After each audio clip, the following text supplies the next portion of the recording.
Hello, YouTube. It's me, John Avenger, once again, and I'm back. I took a little break because I had a long convention last week that I don't want to talk about. I'm just going to show you the things I got.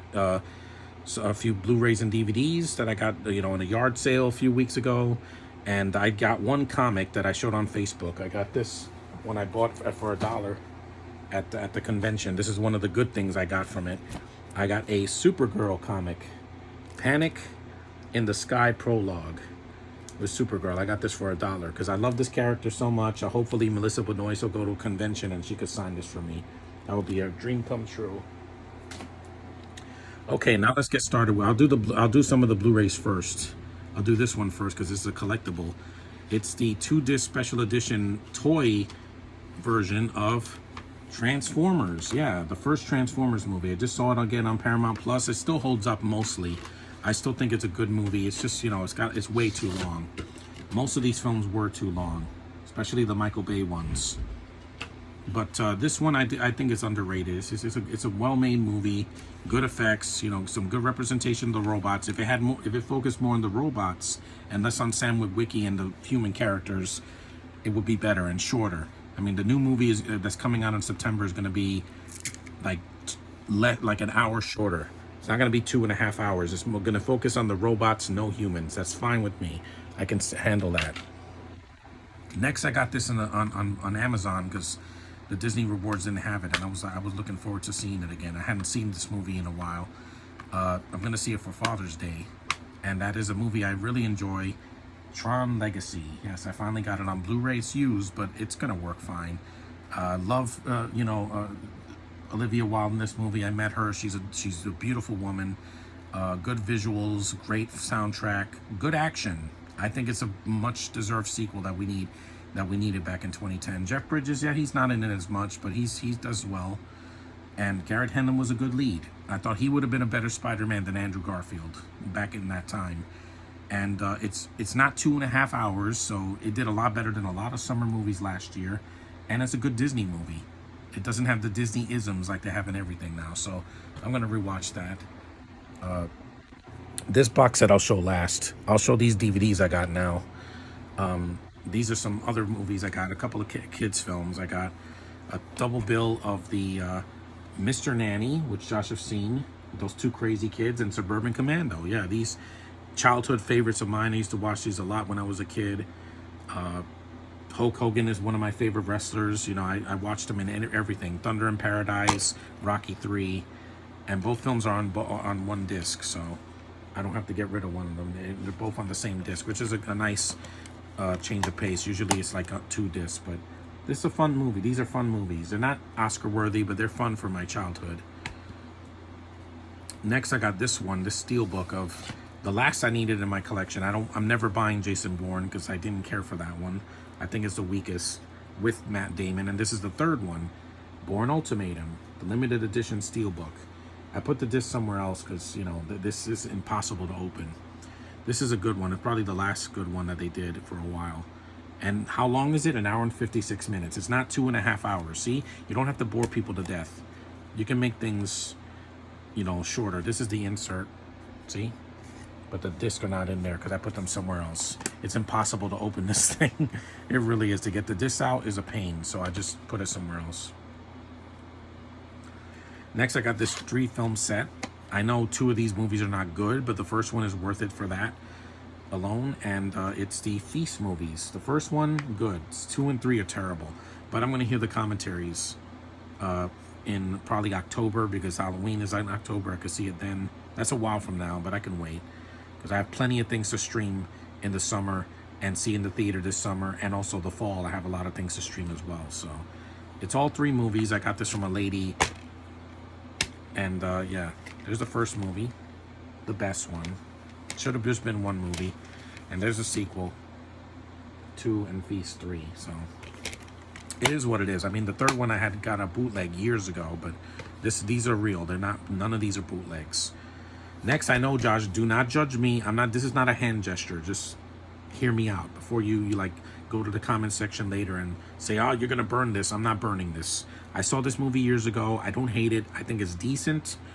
It's better than the first one because the first one's boring and it's over 2 hours. This one's 1 hour and 46 minutes. Underworld Evolution. I know.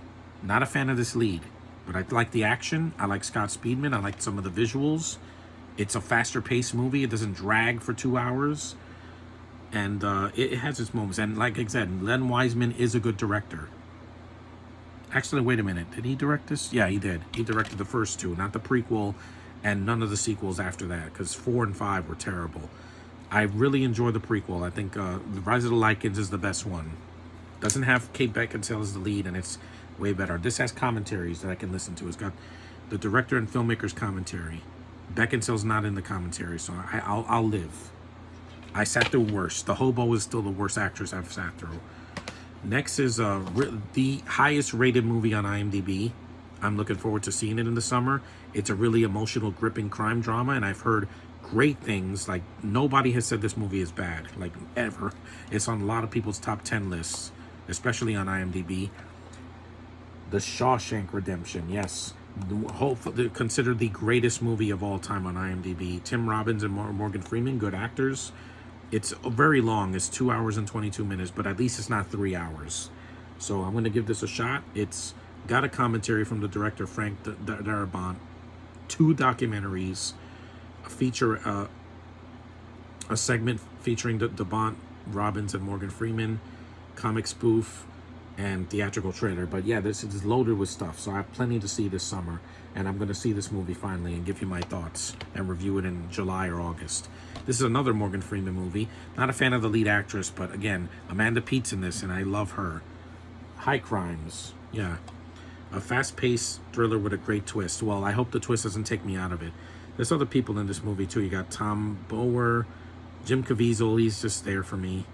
But Ashley Judd, yeah, I'm not a big fan of her. But again, I'm going to watch it at least once, because I never got a chance to, and you only live once. There's a few more. This I'm going to save for last. I'm getting something in the mail later, but I'll show that in July. Let's do the last 2 DVDs. This one I got at a donation center. It was like $1.50, $1.62. I've never heard of this movie, never seen this film, and I want to finally see it. Heist. And this is the 2001 movie, not the 2015 movie with Batista. This is completely different. It's with Gene Hackman, Danny DeVito, Delroy Lindo, and I think, who's the girl in the movie? Oh yeah, it's whatchamacallit. You have Sam Rockwell, Ricky Jay, and Rebecca Pidgeon. It's an hour and 49 minutes, so that's not too bad. And it's got no special features, but at least I heard the good things about it. Should be an interesting watch in the summer. This one I got at the dollar store. Yeah, don't judge me. It's a Woody Allen movie. I know he retired. I'm not going to talk about his personal life. Good cast though. Radio Days. This has Julie Kavner, the voice of Marge Simpson, and Mia Farrow. So there's some talent here. It's really short too. 88 minutes. See, not every masterpiece needs to be 2.5 hours or 3 hours. Just saying, it's not a mandate. It's just give me the movie that I want without dragging it out to 3 hours. And this movie will probably be good. It's from the 80s. I'll give it a watch. It's a PG movie, so it's a lot lighter than his other films. This is another Disney movie. Yes, this is my last one, because I'm not counting these Marvel movies I got. This is the sequel to Alice in Wonderland from 2010, and I don't hate the sequel. I know a lot of people did. They said, oh, this was worthless, this is a bad remake. I'm like, I like it for what it is. I think it's very pretty. I love Mia Wasikowska. I think she's gorgeous. She's the hottest emo Alice I've ever seen in my life. Yes, I find her attractive, and I think it's cute. It's got its problems, but like I said, it's not even the worst that Disney's made. Trust me, the Beauty and the Beast remake was way worse. Alice Through the Looking Glass. Yeah, I finally got it on Blu-ray, and I really enjoy this. There's an audio commentary, so I can hear that. See, not everything is terrible that Disney does. I like this movie. I like the 2010 movie that Tim Burton did, and this one I enjoyed as well. And I finally got it, and I got it for like $1, so it's worth it. I like weird. There's just some things that are weird that people just don't click with, and I do. But sometimes when it gets too weird, I'm like, yeah. And even the villain, I didn't hate him. Sacha Baron Cohen as Time. Yeah, he's fine. Didn't hate him. He's done way more annoying performances. And this one used to be a Disney franchise. This is the third one. I'm not going to open it because it's going to take like 5 minutes to open. But it's a collector's edition. There's also an audio commentary of the filmmakers. That's really cool. I'm glad a lot of these movies have special features. Some of them don't, like Radio Days and Heist, but most of these do. The Chronicles of Narnia, the Voyage of the Dawn Treader, the second best in the franchise. I think the first one is still the best one. The second one is so boring. Prince Caspian bored me to death. This one takes place before Prince Caspian. I believe so. Yeah. Even though it's out of sync, you know, because Prince Caspian is actually the third book. In the books, yeah, the first book is The Lion, the Witch, and the Wardrobe. Then it's this one, and then it's Prince Caspian. But this one is pretty. They're really good visuals. I like the visuals. It's British. I know, Josh. It's British. I get it. The worst thing in this movie is Will Poulter. His character is so annoying. I didn't want to be here.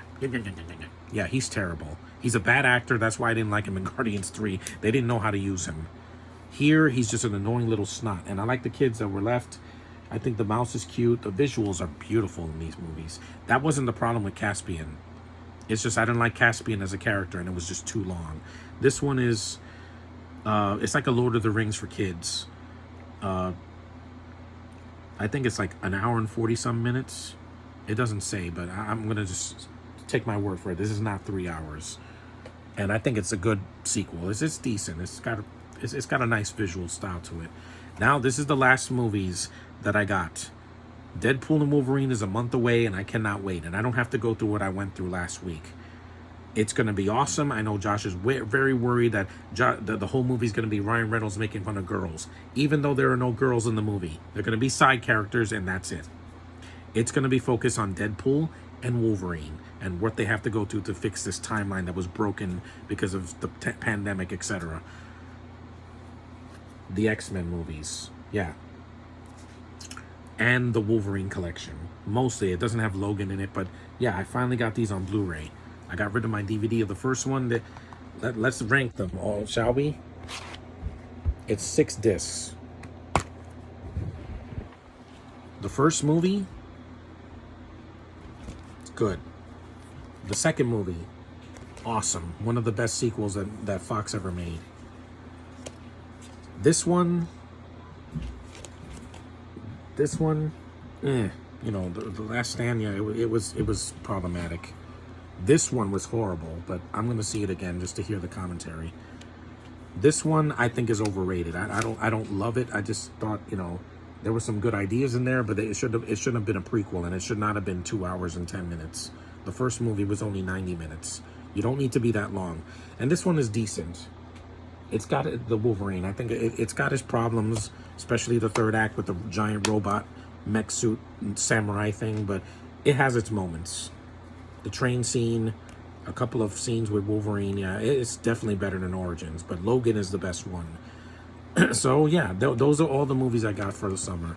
And I'm looking forward to seeing some of these again. It's been years, especially the X-Men sequels. But it was worth it to get this. I got this all for $1, 6 films, so not too bad. I like this stack. I'm glad I'm finally, you know, summer's almost here and I got all this to watch and this. So thanks for watching, guys. Acknowledge me, and I'll see you guys in a while. I'm going to take a little break. I'll see Bad Boys 4 tomorrow, and I'll review that. But then after that, I'm going to take a week break, and I'll be back. So see you later, guys.